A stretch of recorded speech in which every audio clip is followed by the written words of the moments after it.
Okay, we're on air now. Welcome to, after a brief hiatus, our dance talk series.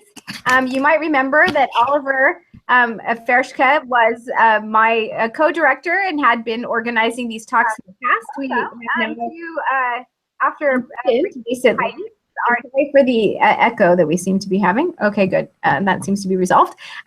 So we're very, very excited today to welcome Dani here to give a talk. He's going to talk more, give a more in detail overview, and then talk about his work. He has a long history of working in the area of online learning communities, and so his work is really very relevant for our dance work. I'd like to point out that we're continuing to place resources on our resources thread, and we have pushed forward on further developing these resources, especially in order to provide more infrastructure on the Open Learning Initiative platform.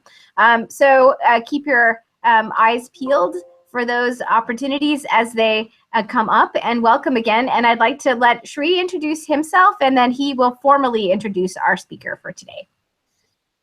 So hello, everyone. My name is Sri Charan Sankaranarayanan, Shri for short. And I'm currently a graduate student at Language Technologies Institute, advised by Carolyn. So I met Dani at the ICLS conference in 2016, and I've been following his work, and I found it really interesting. So I invited him for a talk to share his work with our community. So he is a professor at the University of Haifa, Israel, and he has they have a research group called Links in ICOR. He's an eminent scholar in statistics education, and he's going to talk to us specifically about an infrastructure called Connections today. So without further ado, let's get started. Welcome, Dani, and please get started with your talk. Thank you so much. Thank you very much, Sri and Caroline, for inviting me. I will share my screen with you. Yes. And we can start. Okay. Yes, I can see your screen.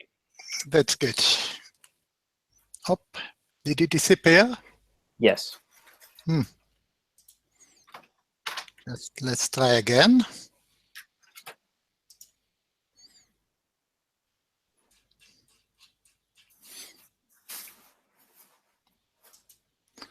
Trying again.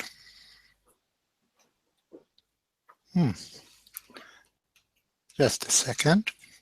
Sure.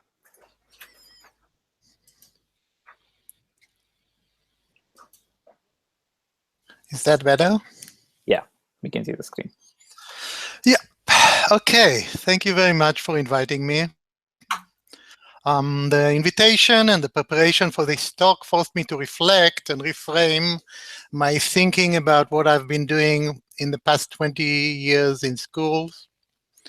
And I therefore especially want to thank you, Sri and Caroline, for doing that.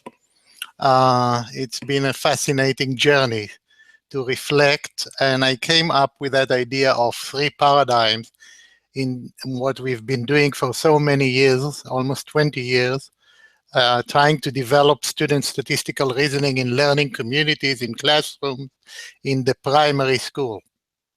I feel really very fortunate to be here among friends and colleagues whom they are only virtually present, so I'll try to imagine you and talk to you as if you are here sitting with me in my own studio. I'm sure you all share the passion for better computer-supported collaborative learning in all its forms. And I share with you, with the dance group, the vision of what you call enhancing beneficial discussion opportunities available to learners at all ages. So I'm looking forward to interesting discussion with you and future collaboration. Here is where I'm coming from. This is the city of Haifa. You see the beautiful Bay of Haifa, the Baha'i Gardens, and the University of Haifa is on the top of Mount Carmel. almost where the picture is taken from. I personally live 30 miles north of Haifa in Western Galilee, overlooking the Mediterranean Sea. I live in a place called a kibbutz. A kibbutz is a collective community of a few hundred families. It was traditionally based on agriculture. You probably can see in the slide the fields and the orchards around us. But today, many people work outside of the kibbutz. Of course, you are all invited to come and visit. Okay, so now we are ready for this talk. As I say, this talk is a reflection on more than a decade research in the area of statistics education, mostly done in primary school, sometimes in middle school, and so on.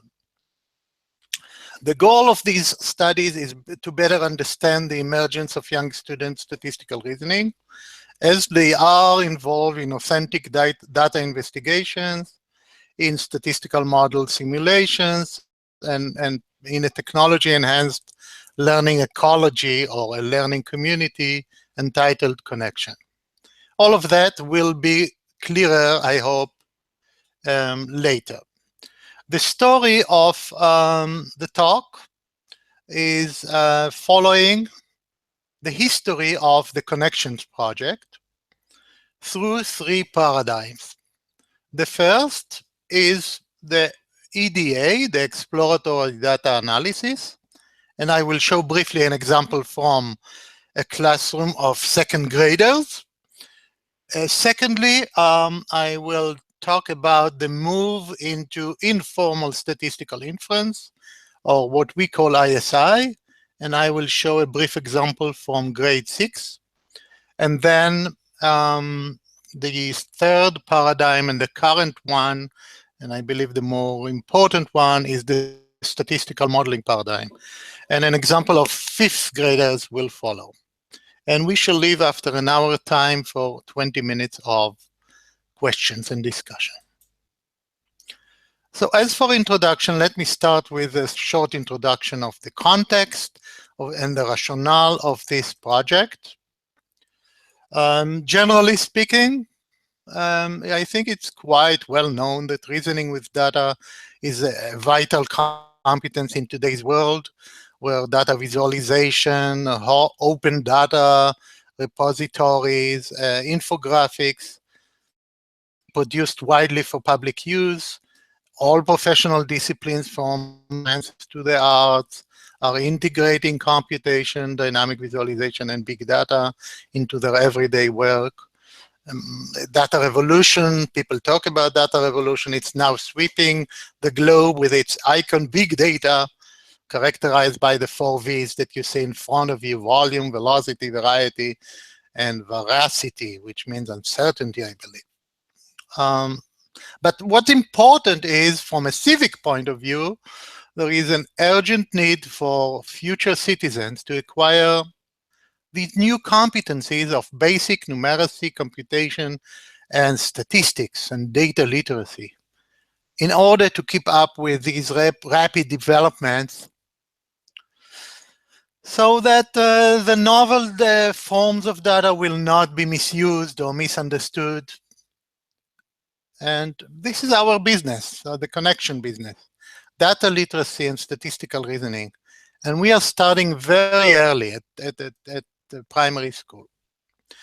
But first, let's say a few words about the core concept of our discussion, which is statistical reasoning, or reasoning about data and chance. Try to think for a moment, what would you say if I ask you, what is statistical reasoning? I will offer 3 examples. The first is, and of course, how is it different from mathematical reasoning? And we do believe that it's very different from mathematical reasoning. So answer number 1 is that Statistical reasoning is the way people create as producers and make sense as consumers of statistical information, such as the data representation you see in the slides below you. And there are so many more examples of that. Statistical reasoning is also about critically inferring as producers and interpreting as consumers statistical results. But to nurture statistical reasoning among learners, we want to develop more than that and more than skills and competencies. We need to develop statistical conceptual understanding. And statistical conceptual understanding is explained now through an example of a key statistical idea. You probably wonder what it is. Look carefully at these cushions and you'll see that I'm going to talk about distribution, statistical distribution, or data distribution. The concept of distribution is strongly connected with other ideas, such as center, spread, and shape, which are interrelated among them. Therefore, underlying statistical reasoning is a conceptual understanding of many important statistical concepts, such as data, ability, distribution, comparing groups, association, chance, uncertainty, of course, very important, sampling, inference, covariation, probability, and a few more, not many more.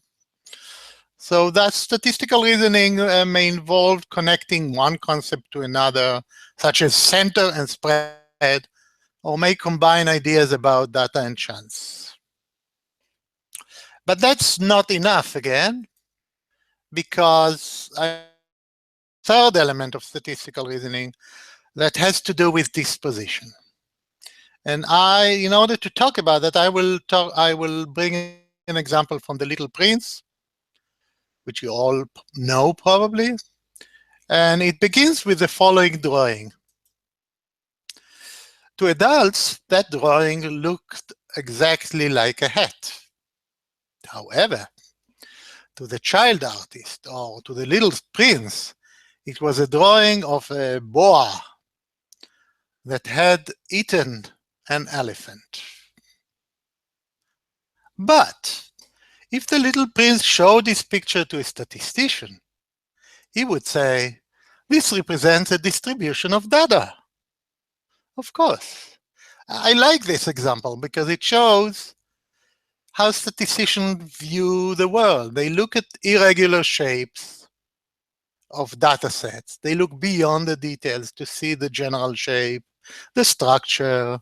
There is usually a first step in any data analysis to look at data, to look at the shape of the data, and to ask important questions about the data to be analyzed, such as what is the mechanism or processes that might have led to the shape of the hat? Are there any values that need to be investigated, such as possible outliers, and so on? So statistical reasoning is also wearing glasses of specific glasses that you look in a specific way at the world. And here we come with the Connection project, our project Connections, that for more than a decade, I think it's one of the largest and the longest research and design project in the world. Connection is the title of our curriculum, and it's also the title of our research group, such as yours, the dance group. We are very passionate about the following questions, and they've been the core of our work for many years. All of them in the context of a group of kids working in a learning community or in a statistical reasoning learning ecology, which I will present in a minute. The questions are, what can young students understand about data and do with data? Without intervention and with intervention. And we, by the way, try to intervene as minimal as possible. Second question, how does students' statistical reasoning develop? And we've been following kids for years. We start with them at the 4th grade, and sometimes we go on with them until the 9th grade in longitudinal studies, which I won't have time today to describe. And the third of our passions is how can we nurture student statistical reasoning? And we always think about how can we nudge them a little more to bring them to an upper position. And in order to do that, we designed, for many years, we worked on the design of, and we're still improving it based on our research data, a learning ecology called Connections, which is inquiry-based and project-based. And it is a big challenge to design in statistics classrooms, which are usually considered to be very boring, an exciting classroom, which encourage a statistical reasoning learning ecology. So here are the connection SRTL design components. The first one is statistical reasoning, the content. In every lesson in our project, a child is involved in the full data inquiry cycle and focuses on developing central statistical ideas rather than on presenting. We don't present a set of tools or procedures. So they use real and motivating data sets to engage students in making and testing conjectures and learn about what's interesting for them to learn. The second component is, of course, a learning community.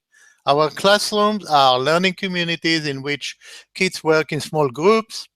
We develop socio-statistical norms of how to argue in statistics, what a statement looks like, a statistical statement looks like, what a conclusion is, how do you make a data-based evidence and bring a data-based evidence and so on. Habits of minds are developed and so on. We promote a classroom discourse that includes statistical arguments, and we try to keep sustained exchanges that focus on significant statistical ideas. And you can see in the various photos around learning community, different activities, including an activity of the community. The parents and the grandparents sometimes are coming and joining us in investigating an issue which is relevant and authentic to the community in which the classroom is set. Another component, of course, is the use of and the integration of appropriate technological tool. We use two of them. Tinkerplots, it's an innovative tool that allows students to build their own understanding of data organization, to test their conjectures, explore and analyze data, and develop their statistical reasoning.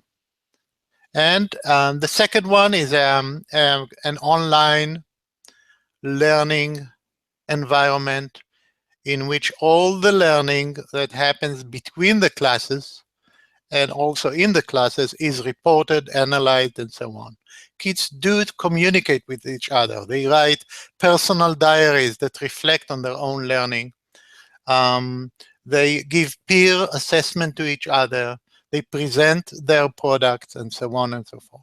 And finally, of course, we can't use traditional methods of assessment, so we use various alternative assessment methods based on feedback, on peer, and even a very festive ceremony in which some important adults in the community come and give them the honor and some diplomas as young statisticians. So these kids meet in the For the Connection project for 4 to 6 weeks every year from grade 4 to grade 6. This is our research team. It's very important to say that this research that I will show was not being able to be done without this wonderful team that is supportive, bright, collaborative, working together for many, many years. And it's time to thank all of them. So let's start with the first paradigm. These paradigms, of course, are both epistemological paradigms and pedagogical paradigms that guided us, and they emerged gradually during our work in various classrooms in experimental schools in Israel, mostly in the north of Israel, since the University of Haifa is in the north. The photos that you will see are taken from our 2015 connection project in a school, and they will give you the flavor of the activities that the students are experiencing while participating in the connection class environment or ecology. So what does EDA means? EDA started during the late 60s and early 70s. It was John Tukey's idea of exploratory data analysis, and he brought, I believe, a near revolutionary pair of changes to the statistics curriculum. First, by freeing certain kinds of data analysis from ties to probability-based models. And that helped us to bring data in different ways to very young children, so that the analysis of data could begin to acquire a status as an independent intellectual activity. And secondly, by introducing a collection of quick and dirty data tools, so that for the first time in history, students could analyze real data without having to spend hours chained to a bulky mechanical calculator and so on. Of course, later in the history of statistics, computers would come later to complete the data revolution in the beginning of the statistics curriculum. But Tukey was the one who, Tukey's EDA, provided both the first technical breakthrough and the new ethos that avoided invented examples curricula, as we all knew in the past.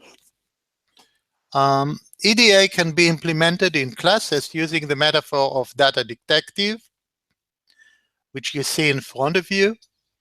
And the data detective is the learner who does all these actions that come with the inquiry cycle. He problematize, plan, data collection, data management, data cleaning, analysis of data, interpretation of data, conclusion, and all of that comes with a lot of discussion and communication. And whenever you finish with a conclusion, it's just the beginning for a new question. This is our vision of what EDA paradigm should look like in the classes. Let me emphasize that the EDA investigation cycle that you see in front of you pose a question, formulate hypothesis, collect data, analyze data, interpret and infer, communicate results, focus on the data at hand and not beyond these data. So when we started, we didn't speak to young children in primary school about the population at all. So they investigated their classes, sometimes their school. However, we didn't go at all into inferential type of reasoning, inference. And that's an important thing to notice because our next paradigm will be very different. So here, the data at hand, the sample of data that we collected is the center of the activity of the students. So let me go to an example, a very quick example of statistical reasoning analyzed in grade 2. The kids, for about 10 90-minute meetings, wanted to know a lot about baby teeth that they lost and that their peers lost from kindergarten to grade 3. And we are meeting them after a while when they are investigating. They collected the data, of course, and now they're investigating data of the 3rd grade. This is Hebrew, of course, but I'm sure you could all read this frequency chart, when on the right it says Arba Shidayim, 4 teeth, and the name of the student Bar, and so on and so forth. This is very concrete, and kids at this age are trying to do concrete presentation. And later on, this is another female student now, Irit. She's willing to give up the concrete completeness of the presentation and to replace the names with dots, colorful dots. And please note that they found that in grade 3, many of the kids lost 8 and 10 teeth, and surprisingly no 9. And this was very surprising for them. This is an achievement for a second grade, but we try never to stop. And it's key to our approach that we believe that young children can do a lot more with data if we only provide the affordances. So we developed a pedagogical heuristics to nurture statistical reasoning among young children, and we believe it can be also useful for adults.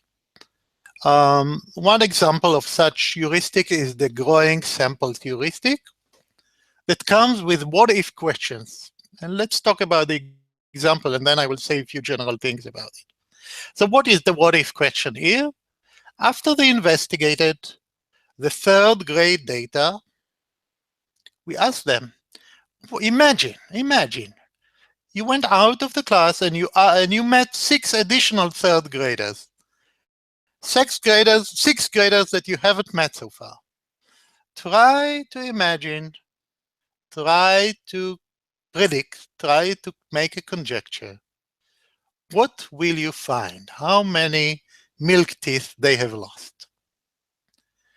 And you see here 3 responses: Yonat, female, Irit, and Omri on the right, a male, a boy.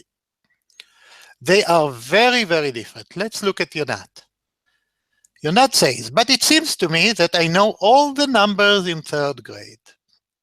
So Yonat is in a point in her statistical reasoning development that she doesn't see actually the point in the what-if question.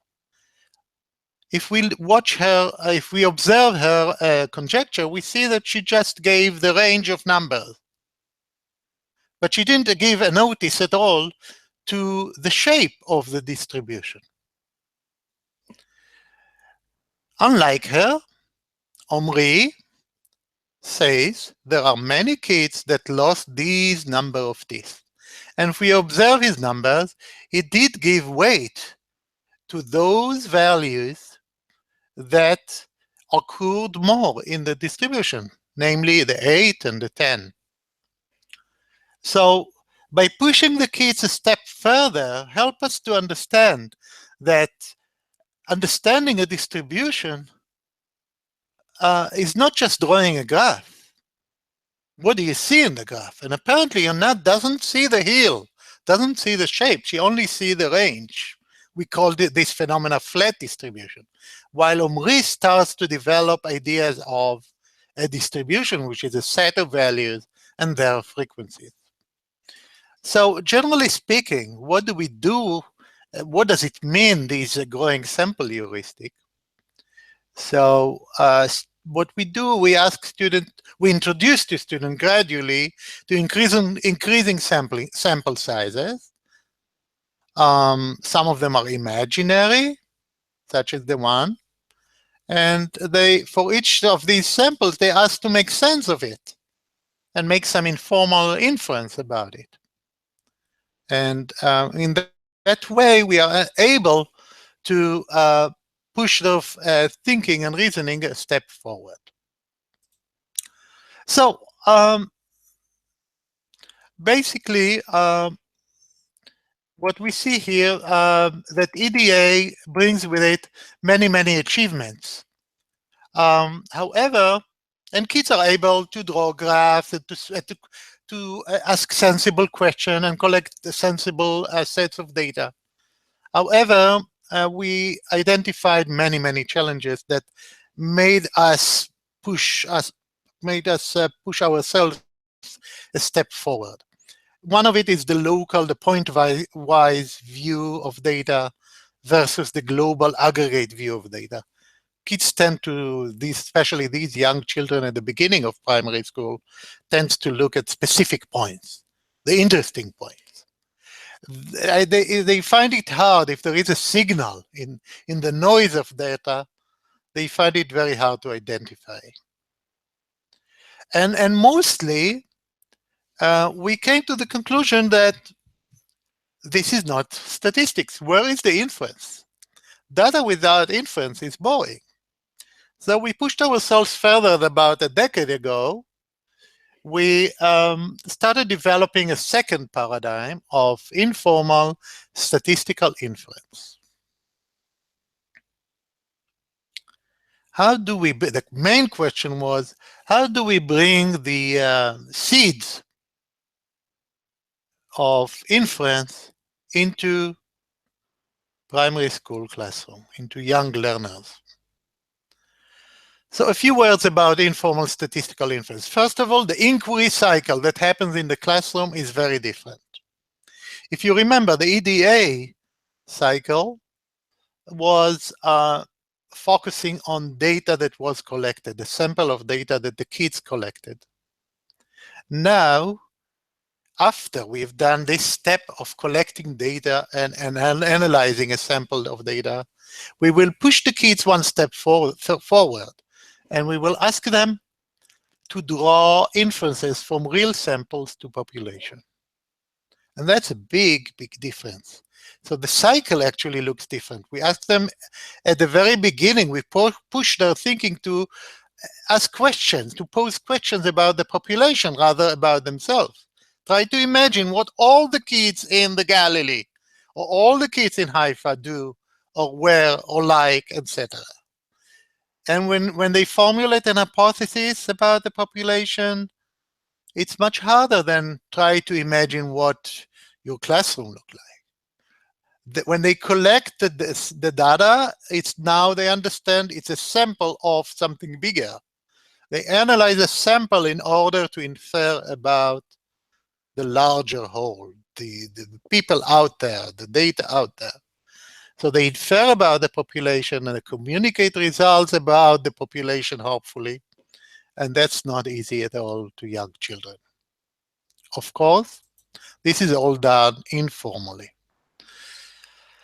So we had to conceptualize this idea of statistical inference in simple words, because statistics, one of the key things that statistics enable us to do is to make inferences from samples.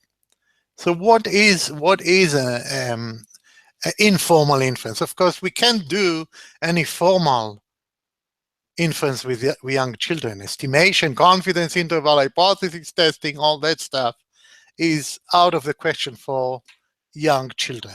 However, we wanted to provide them with the experience of the power of statistics via experimenting informal inferences. So because of that, we based our design now on the informal statistical inference. So what is informal statistical inference? It is a generalized conclusion expressed with uncertainty and evidenced by, yet extending beyond, available data. So in blue, you could see that I emphasized the elements of EDA that are included in the new paradigm of ISI. The data is there. When you make an inference, you have to be explicit about the evidence you use. Uncertainty was also there in the EDA inquiry cycle. However, it is now a different type of uncertainty. It's the uncertainty that comes with generalization from a sample to a population. It's a different one. It has to do with sampling, your level of confidence in the sample, etc. And of course, in inference, you have to make generalization beyond data, to make a claim about the aggregate that goes beyond the data. So we started working with kids in primary school. And let me show you an example of 3 6th graders. I have to tell you that these 3 graders had prior experience at the connection classes in grade 4 and 6. 4 and 5, I mean. And now we are meeting them in grade 6. And they spent with us more than a month every year. So they are fluent in doing the EDA cycle, in using the Tinkerplot software and so on. So Ellie, Odi, and Asi are 3 boys in 6th grade, and we are studying the development of the reasoning with the idea of informal statistical inference.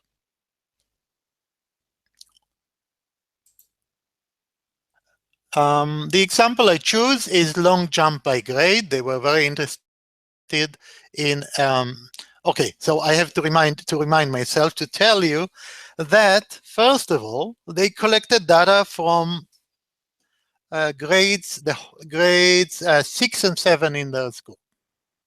So here they have the population. However, according to the growing sample heuristic, we only allow them, and that's from a pedagogical reason, we only allow them to study small samples out of this larger population of all the 6th and 7th graders in school. So they will feel the limitations of samples, and they will feel the uncertainty that comes with samples. So here they come to a big data sets with about 20 variables, attributes, and they decide to study long jump by grade. And first they formulate a question. How far do 6th and 7th graders jump? And how is it related to their favorite sport? And their first hypothesis was that, of course, 7th graders jump farther than 6th graders. And they also had something to do with the favorite sports, which I don't have time now to go into. However, when they draw the first graph in Tinkerplot, they see a surprising, a shocking graph. 6th grader seems to be jumping further than 7th graders. And they are very hesitant, skeptical, and they do not know how to continue. Let me show you for a second how do they use the Tinkerplot as an innovative technology tool to build this graph and to think about data. And they are very fluent in doing so. In a minute, I'm going to show you a Tinkerplot's data file. What you see in front of you is the Tinkerplot's window. It's an innovative software data analysis tool developed by Cliff Connaught. And what you see in front of you is a card with attributes of 20 kids, 10 of them from 6th grade and 10 of them from 7th grade. The kids open a plot window, and they see the 20 kids or students in the window, randomly arranged. And they have to think now about arranging the data according to their question. So first of all, for example, they can color the dots by grade and separate them to 2 grades. Grade 6 on the left and grade 7 on the right by dragging. Then they want to add on top of that the long jump values. So they will color them by long jump. We could see that with a key, we could see the distances of jumps. This is in meters. They can stack them to the vertical axis. No, sorry. We have to start again. Okay, separate by grade first. Draw by long jump. just a little bit less. We don't need grade H. Draw by long jump. Please bear with me. And separate the long jump more and more and more further until it's fully separated on the vertical axis. And then stack them to the vertical axis. So the result is two distributions. 3 kids are missing. They are on the right because they haven't jumped. And they, in order to see what is the situation, they add a mean, which is that blue triangle. And they can easily see that 6th grader jumps further. However, these kids are very fluent and they start thinking and they say, aha, perhaps it has to do with gender. Maybe there is some gender difference between the two groups, the 6th graders and 7th graders. They color the data with gender. Let's look at the key. So the orange is the female and the blue is the male. And they say, aha. So there is an attribute here that actually caused that phenomena because there are more girls in 7th graders. And since we think girls jump less than boys, then perhaps this is the reason. So what do we do next? And so on and so forth. This is fascinating to see them thinking about another variable and trying to offer a possible explanation to the situation. So I'm coming back and they're drawing, what would they do? Of course, they can draw another sample. And they're drawing another sample, which you see now on the right. And now the gender issue cannot come up because there are 3 female students and 3 female students on both classes. And still, is there. Grade 6 jump further than grade 7. And they say, based on these samples, it is possible to infer that 6th graders usually jump further than the 7th graders. How come? It doesn't make sense. So they bring in their contextual knowledge and their hypothesis that 7th graders jump further, they are bigger, they notice them jumping further and growing up. And it doesn't make sense, but we have chosen the sample randomly. So they start thinking about perhaps it has to do with the way we sampled. So actually we see the reasoning develops into talking about statistical concept.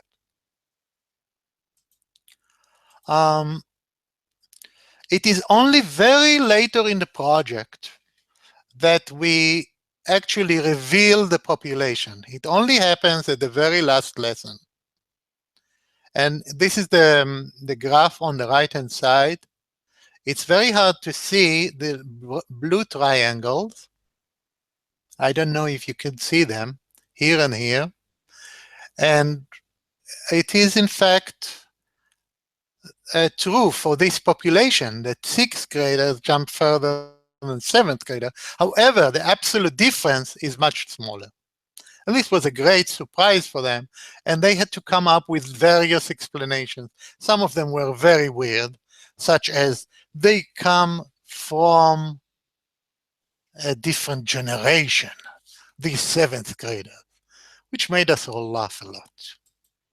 So what we see is that under this paradigm, kids can do a lot. They can formulate complex statistical research questions. They plan how to collect data. Please note the 2 different colors, which one belongs to what they were able to do in the EDA, under the EDA paradigm, and the orange is what they are able to do now under the informal statistical inference paradigm. They can reason about data and the relations about context and data. They draw, interpret, and compare random samples using center and spread. Consider the role of lurking variable. Remember the gender issue in making inferences. Produce and evaluate data-based inferences. Discuss sampling methods in relation to the inferences, and so on and so forth. Of course, it's not that they can do that, but they are in the process of learning how to do all these wonderful things. However, we are not satisfied again. because there are lots of challenges that we notice. First of all, where is probability? So they are not using the language, the discourse of probability. They do not talk about data and chance and the relationship about them. And we wanted to move from informal certainty, which was mostly subjective. They would say, I'm certain that this conclusion is 6 out of 10, to some ways of quantifying uncertainty using some more probabilistic language. And we wanted to improve their understanding of sample population relations. For example, how will we know that sample is a representative of the population? How can we strengthen our certainty in the inferences we make, and so on? These seem very tough questions for 6th graders or 5th graders. And we read and found out that data modeling could be the vehicle to help us address these challenges and bridge between data and chance.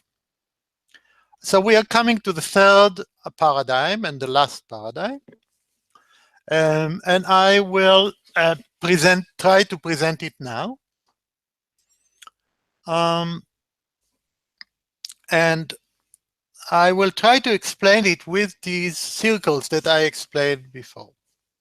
The question that we tend to ask kids here are the following question, and think about them by yourself. How will you know that the sample is representative of the population? How do you know that? How can we strengthen our certainty? Or how can you strengthen your certainty in the inferences you make? So to answer questions like that, we decided to integrate inference and modeling processes to help study the relations between sample and population. So bear with me for a moment. It's a bit complicated design, but we are already showing that we are able to do that with children at the end of primary school. So we started the inference cycle, which you are already familiar with, in which kids make or draw conclusions about the population based on samples of data that they collect. In the end of this informal inference, the conclusion, the inferences, are becoming an hypothesis about the population. So based on the data they collected, kids have to come up with what they know now, how they vision the population. And this is a move that this conjecture about the population is a move into the modeling cycle. Here it starts. We provide them with the Tinkerplots modeling mechanism, which I hope I'll be able to show you very quickly. The software has a modeling mechanism, a simulation mechanism, function. It's sort of a simulative machine that helps the kids create data from models they build. And so we are able to model probabilistic processes. So in the modeling cycle, they create a model of that hypothetical population with very simple tools, such as spinners and others. I will show that in a minute. And they are also able to run this machine and create random samples from it. So they can study the behavior of random samples of different sizes in large quantities. So it's very easy for them to change the topic of an investigation on questions such as what is the size of a random sample that gives results in relatively high level of confidence, etc. Once they've done that, they know something about the real world, and they know something about sampling. So they go back into the inference cycle and they collect more data to learn, to study about the real phenomena that they are investigating. And this happens in the real world, of course. So they have a bigger sample and they can go back to the modeling, improve their model of the population, try it out, draw out random samples with tinker plots, and et cetera, et cetera. A few iterations like that will end up with a deeper understanding of the situation, of the possible shape of and features of the population, and with quite a good model of what it may look like. So now we have a different cycle, which combine the two, ISI with modeling. So they formulate an hypothesis about the population, construct a model, sample from the model, analyze sample data, infer about the sample population relations, communicate, etc., etc. A brief example. We are looking at Idan and Yuval, 5th graders, and we are exploring how they, and they, by the way, were not part of our connection project before. So that's one of the first meeting with them, how they develop their statistical reasoning about data, ISI, and modeling. So we started with a very simple activity, which we designed with our colleagues in England, Janet Ainley and Dave Pratt. We tell the kids the following. Imagine that we are creating a scene as part of a theme park, which will show one-on-one Dalmatians. We want the Dalmatian to look realistic as possible, and to be different sizes as they are in the story, in the 101 Dalmatians, 101 Dalmatian. So kids start by measuring dogs, real dogs. In this case, the kids had, this pair of students had Labradors. We didn't have access to Dalmatians. So they started by measuring the dogs, and we provided in the worksheet some ways of measuring body length, height, leg length, etc. Then we provided them with a table of 5 Dalmatian dogs, realistic dogs, with various attributes such as spots, color of spots, height, tail length, body length, leg length, etc. And we asked the children to study these data and to try to study and knowing that they are going to build a model of a population of Dalmatic dogs. They are studying the data in order to create a model of the population. So it's a different set of mind. And they tried in Tinkerplot's various types of relationships and connection between attributes. And they ended up finding that the body length is relatively connected to height, as you can see, among these 5 dogs. And we see that as a sign when they drew that line, horizontal, diagonal line in their graph. So now they're ready, when they have some sort of an idea what they expect to happen in the population, they are ready to move into the Tinkerplots and draw the population now. So they use these stacks and they start with one attribute, with the height. And they play with these horizontal stacks. And actually what they come up is sort of a normal shape distribution of the height. When we ask them to run in Tinkerplots this model, they get this, what they think is very weird model, a very weird random sample. They expected the shape of the sample, size 10, to be normal. However, they see that at the very edge, at 28, they got 2 dogs. In the middle, there is no pile, so they are very surprised. Let's listen for 1 minute to their language. And please notice that their language develops into the use of probabilistic discourse, talking about chance and so on.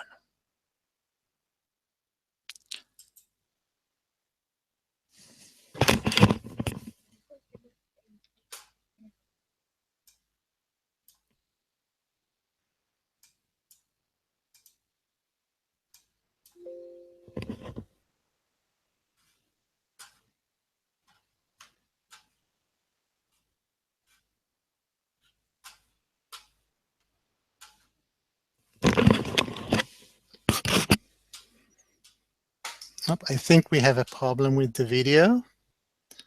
I hope you were able to see some of it. I will continue now. Recently. You couldn't see it? No, it was good.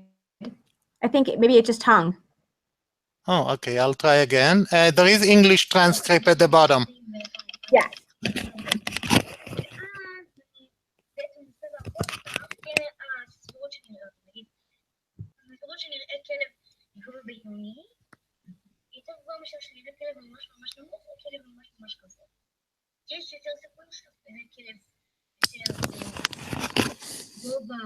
נגיד 36 או 30, מאשר שנראית כלב בעל גובה 42. גם אצל בני אדם וילדים בערך ככה. הוצאנו לו כל כך הרבה מספרים, ואחר דווקא בערב ועוד פעמיים באותו מספר. I see that we are running out of time. I just wanted you to notice how they're talking suddenly about likelihoods and the chances that something will happen in the middle or in the size of the distribution. So we do hope that and we already have beginning evidence to see that the emerging statistical reasoning using the ISI plus modeling paradigm push kids, notice the grid color on the screen, push kids to construct models of hypothetical population based on data in context, draw and interpret random samples from the model rather than from data, combine ideas about data and chance, probability to make inferences, and so on. So this is where we are currently, working very hard on developing the modeling paradigm as the heart of the activity of kids in our primary school classroom. Of course, there are many challenges. We find it hard to find a good entry point for the kids to the modeling world. Why do we need to model the population? They hardly understand that. They confuse sometimes real data with data generated from the model. The quantification of uncertainty is difficult, but we are hopeful. So we're coming to a closure. I reflected on almost 2 decades of research and implementation in the field of statistics education. We have designed learning communities in classrooms, which are basically hybrid, because they're using this online learning community as well as the classroom learning community. And I've shown you some of the challenges in the design, implementations, and a bit of the research, and what models we offer in informal and formal settings. Conceptually, I think we are much better in understanding the statistical reasoning of students, and we are able to identify dimensions of reasoning that help us describe its development. Design-wise, implementation-wise, we are able to design ecologies of learning which are sophisticated and can take into consideration the content, the pedagogy, the technology, and the social aspects, and of course the evaluation, the research. Actually, I'm talking about holistic approach to all the components of the learning ecology, which are so important.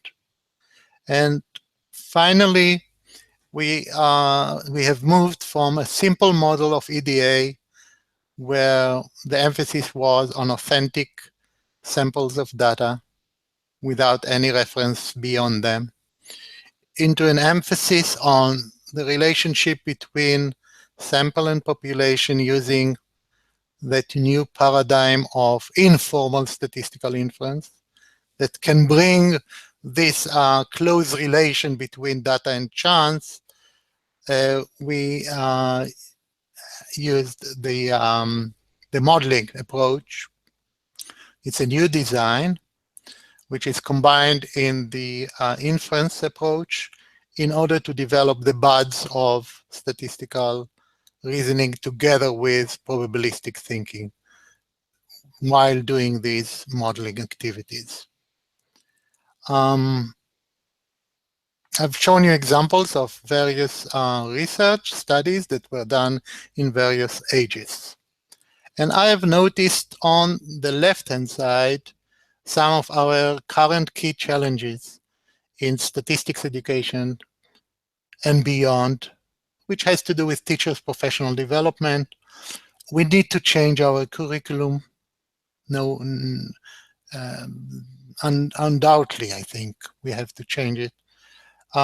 We have to change the national testing, which pushes back to statistics as computation or drawing graphs, rather than the richness that I hope you were able to see today. We need to develop the inquiry pedagogy, enabling teachers help their students study issues of interest to them and their community. We need specific technology such as Tinkerplots for schools. More research is needed. And of course, the biggest challenge today is the challenge of data science that is evolving. And we do not fully understand the meaning of big data and what it brings with it. And I think we will have in the coming decade to prepare ourselves to this data revolution. Thank you very much. I hope you enjoyed it, and I believe it is time for questions. Thank you so much, Dani. So I have a few questions that were sent in via email before the talk. So I'm going to go through them one at a time. The first question is specifically related to the content of this talk. So the question says, how would you prevent kids from learning the wrong things and generalizing more than they should? This comes from a statistics education researcher at the University of Southern Florida. Thank you very much. That's a good one. Actually, we do not prevent that. We work with that. So we actually like that kids make mistakes, and they give us opportunities to talk about it. And we do not jump quickly into saying, no, that's a mistake. We say, let's work with that mistakes and draw another sample or collect more data and see if your assumptions or your hypotheses are still holding. And how we are able to do that? We are able to do that because we teach the teachers to function differently. We educate the kids to work in a learning community in which it is okay to make mistakes. They get a lot of feedback all the time from each other and from us, the researchers and the teachers. Sometimes there are 3 or 4 adults in each classroom. And they also get the feedback in the online learning platform. So there are many opportunities for them to gradually emerge into better and better statistical reasoning. So more than empirically trying to explain to them that their inferences are wrong, they make further inferences by looking at the data and validating their assumptions and going through that cycle again until their assumptions are completely validated. Yeah. Exactly. Yeah. So the next question I have is, how would you bring these offline learning communities online, especially because of the social context where families may be involved in the process of education? Right. Okay. So as I noticed, and I didn't have a lot of time to talk about it, our classrooms were first all face-to-face to start with. Right. And gradually we moved into a second world for the kids, and they became sort of a blended classroom. Mm-hmm. So a lot is being done in the online platform, which I didn't have time to show a lot of it today, in which we do things which are, we believe, beneficial to the discourse of the individual with himself, and to the discourse between the children, and to the discourse between the adults and the children. So let me start with the first one. The first one is a personal reflective diary. So we gradually teach kids to come home and write down what they have learned, how they felt, how was the collaboration, and most importantly, what they didn't understand. And so that's the personal thing, the reflection part, which enable us, the adults, the researchers, the teachers, to know where they are and help them when we meet them next week or in the next meeting, to know where they are and help them from a point of emergence rather than a plan, in advance plan of what we are going to do. Then they work in groups. So they post their products, their investigation, their graphs as a group. And then we ask them to give feedback to each other in a peer assessment way. So there is a lot of discourse and around it. This is not simple at all. You know, when I talk about it, it sounds as a simple, but educationally it takes time and it takes maturity, and we have to build the norms of doing that. But gradually they find the benefits because they say something, hey, this group was analyzing the same data that we analyzed, but they used something strange called box plot. Oh, and that seems useful to our investigation, so let's use that. So a lot of the learning starts happening by studying from each other. So there is some sort of seeding ideas which are moving around the class without the adults actually doing anything. Right. And that continues into the classroom discussion. In the classroom, most of the time is spent in small groups working on data, when we, the adults, are walking around trying to help them.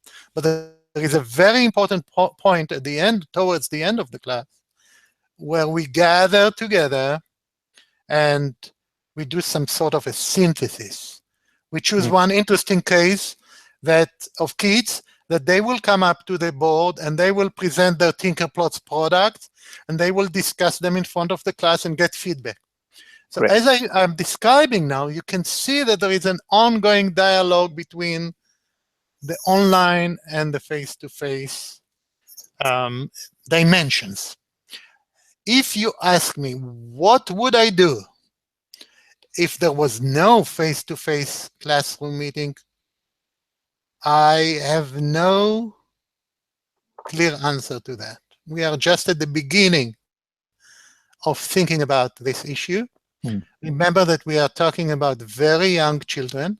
Right. And it is very hard to imagine doing it totally without that physical part.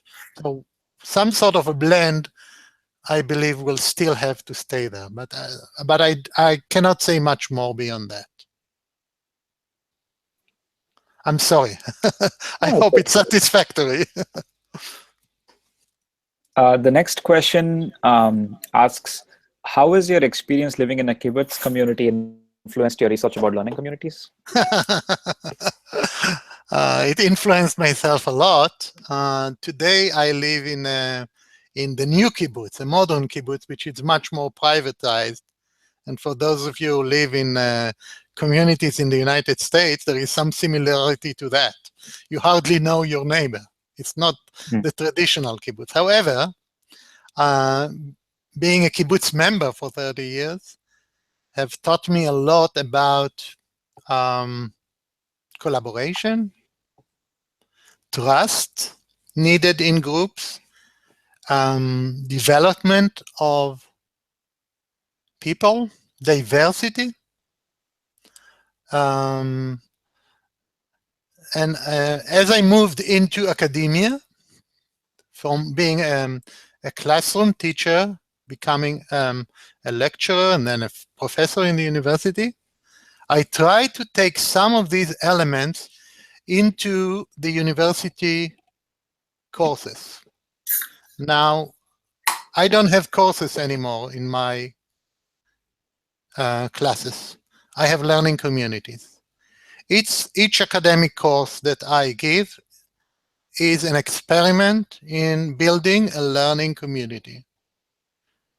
Students come into the classroom and we spend time on getting to know each other, on building shared norms of CSEL, on understanding that this is not the regular game of getting good grades, but of a group of people who are motivated to work together in order to build more and more knowledge.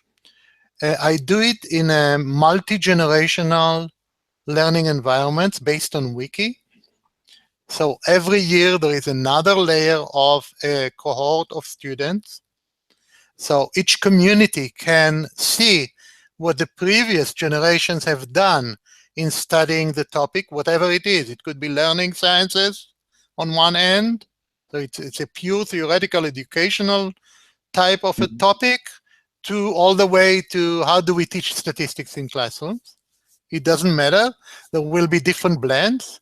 We use a lot of reflection. About a third of the time is given to reflection. Very similar to what we do with the young children in the primary school. Reflection is very important in order to connect between people, connect between theory and living in a community.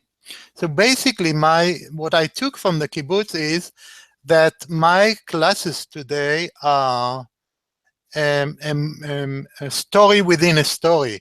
When we study about the, say, learning community in a learning sciences classroom, we actually experience living in a collaborative, technology-enhanced learning community. And these relationships, I believe, help students better understand. Perhaps I should get rid of the screen share, correct? Yes, so that we can see you. Why didn't you tell me to do that? Good gosh, stop sharing. So you can see my enthusiasm talking about it. Can you see it? Yes. So I was talking about a story within a story, meaning that living in a learning community and learning about the theory and the practices of learning community. So these are some of the lessons that I've learned in a communal type of life in the kibbutz, which I try to implement in my life in the academia. And a few years ago, I founded the educational technology graduate program of the University of Haifa. And this also created as a learning community with the faculty and the students and the graduate students and the larger community, and the graduates function as a community. And we spend time in community type of meetings, some of them for fun, some of them playing together, and we're not only giving courses and degrees. I hope I answered this question. Yes. So that's all the questions I have. Carolyn had a few questions to ask. Thank you. Yes. So thank you so much. This was very interesting. And so, yeah, I do have a couple of questions. So one thing is that the context that you focused on, these were classes where the goal of the learning is for students to understand statistics better. But it strikes me that there's a very interesting overlap between exactly these issues that you're working with, trying to help people understand statistics, and what people would like to be able to accomplish in areas where there are displays, sort of dashboards that provide information about a learner, how they fit into a distribution.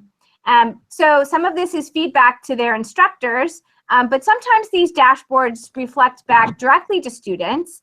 And it's known that even adults or older kids have trouble reasoning about statistics, and I'm impressed with the kinds of observations that you're saying that the kids in your studies are coming to. That's good that they're making real progress.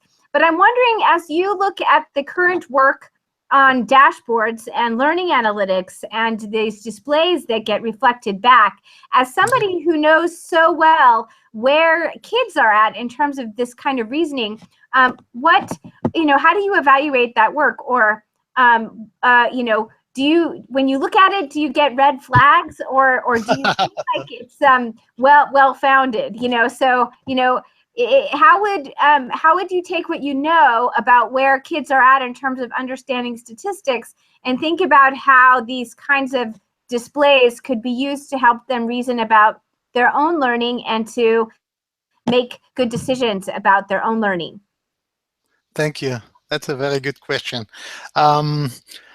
Of course, what I've shown, I want to emphasize, limitation is done in a very specific learning ecology that afford kids many, many things that are not available when somebody somewhere approaching a dashboard. So what kind of support will he have there in order to make sense of what us who created these dashboards wanted him to understand? And what types of support are needed?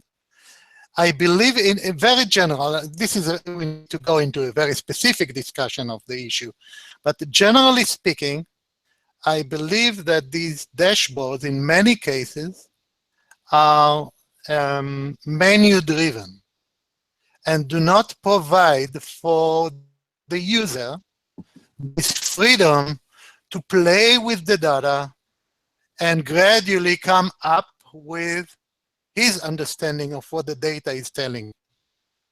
Now, how can that happen, and what type of tutorials have to be out there to support him is a big issue that we need to keep developing, and there is a lot of research about tutorials and so on that can help.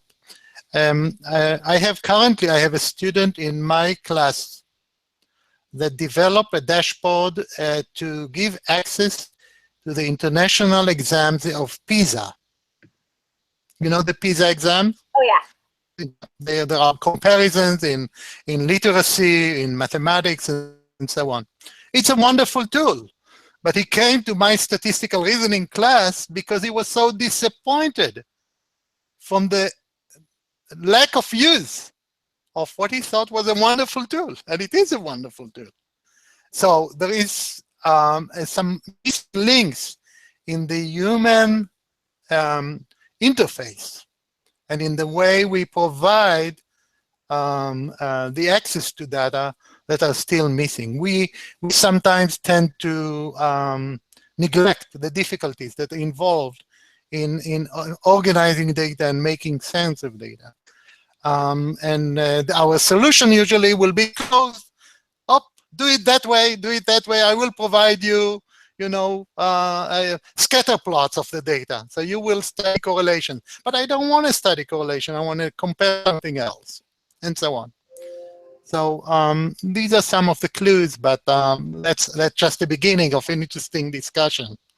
That we need to do that discussion because data are available, but misused.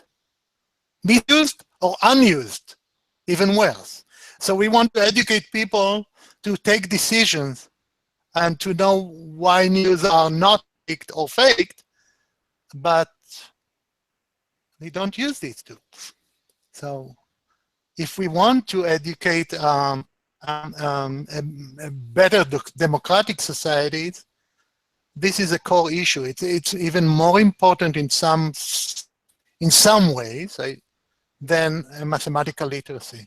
The statistical literacy or the data literacy, let's use it today, is one of the core issues that we need to provide to learners. What we are doing nowadays in our Links ICO Center, headed by Yael Kali, who you probably know, Yeah.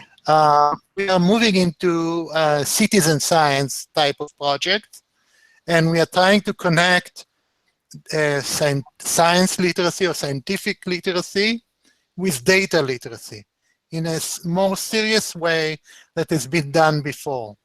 So the kids will be helping a real scientist solving a real scientific problem, an authentic scientific problem, not a game type thing, a school type of a problem. And they will have a role, not just in collecting data and giving it to the scientist, but rather in organizing data, providing models of data to the scientist, and so on and so forth. So they will take a much more active role because we will take the data literacy more seriously than what is usually done. And we hope to that this is one key to better prepare our graduates for a world so rich with data. Well, I think this raises some fascinating and important questions. I hope this kicks off what will just be the beginning of kind of an interaction between fields. I think that there are lots of researchers in our dance community who have been developing excellent visualizations for data, but oftentimes they're not interactive. And I think that, you know, there should be more exploration in this area. I think that you've raised some very important and fascinating questions. So thank you so much for sharing your research with us. It was indeed very fascinating, and we really appreciate that you have given us your time. And I'm sure that many will benefit from this video. So thank you very much. Thank you. Bye-bye. Thank you so much. Bye. Bye-bye.